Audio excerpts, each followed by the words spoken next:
जय जय राम कथा हो, जय जय राम कथा। इसे श्रवण कर मिट जाती है, इसे श्रवण कर मिट जाती 100 जन्म जन्म की व्यथा हो। जय जय राम कथा। अब आप ये बोलोगे कि ये राम की बात कर रहा है, कथा कृष्ण की कर रहा है। राम कृष्ण दोनों एक है, अंतर नहीं निमेष। निमेष होता है 1 सेकंड का 7वां हिस्सा, 60वें हिस्से का भी 60वां हिस्सा। ये बहुत खतरनाक गणित है, ये हमारी समझ में नहीं आता है। एक के नयन गंभीर है,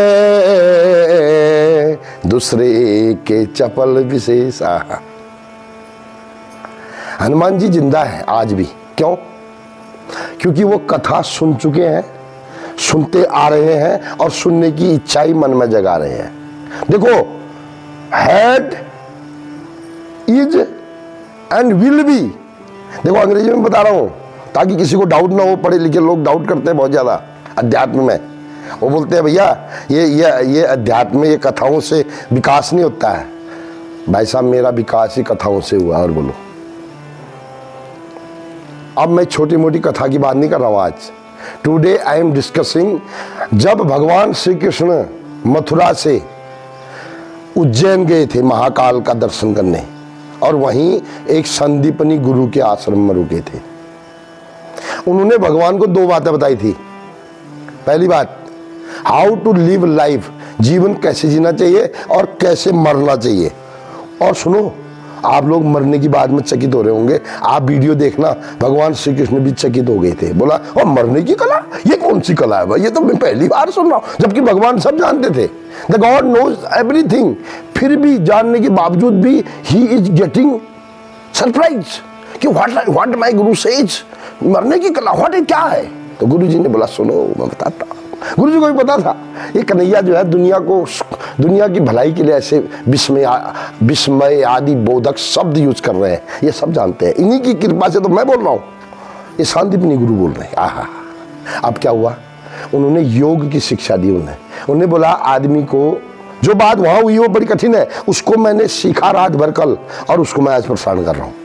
उसमें यह बताया गया है, सुखी जीवन का एक ही मतलब बताया कि सुबह जल्दी उठ जाना चाहिए, स्नान कर लेना चाहिए, सूर्य अर्घ्य देना चाहिए, फिर कुछ भगवान का पूजन करने के बाद भोजन जल्दी से योगाभ्यास करके थोड़ा बहुत कुछ खा के अपने काम में लग जाना चाहिए। ये जीवन जीने की कला बताई, बहुत कुछ बताई है, बट मैं शॉर्ट में बता रहा हूँ क्योंकि कलयुग का जीव को टाइम नहीं है। और उनने मरने की कला क्या बताई, सुनो। उनने बोला, इंसान को एवरी मोमेंट पॉजिटिव सोचना चाहिए और भगवान का ही चिंतन करते रहना चाहिए, अप्रत्यक्ष रूप से और प्रत्यक्ष रूप से। अब बोले कि प्रत्यक्ष क्या है? प्रत्यक्ष पूजा जो हम बैठ के करते हैं, और अप्रत्यक्ष बात कर रहे हैं, खाना खा रहे हैं, लोगों की रिश्तेदारी में भी जा रहे हैं, लेकिन अंदर से भगवान का चिंतन करते रहो। इससे क्या होगा, मरते समय जब लास्ट कंडीशन आएगी, अब कोई अचानक मर जाएगा तो क्या होगा। तो उस समय उन्होंने बोला, भगवान ने बोला, कोई अचानक मर गया बाढ़ में या एक्सीडेंट में या किसी चीज में, तो भगवान ने बोला, जो आदमी निरंतर भगवान का चिंतन करता रहता है अंदर से, तो उसको फिर दोबारा जन्म नहीं लेना पड़ता है। तो आप लोगों को ये कथा कैसी लगी, आप अपने कमेंट बॉक्स में अवश्य दें। 24 घंटे के बाद फिर मिलेंगे किसी और नए पर्सन के साथ।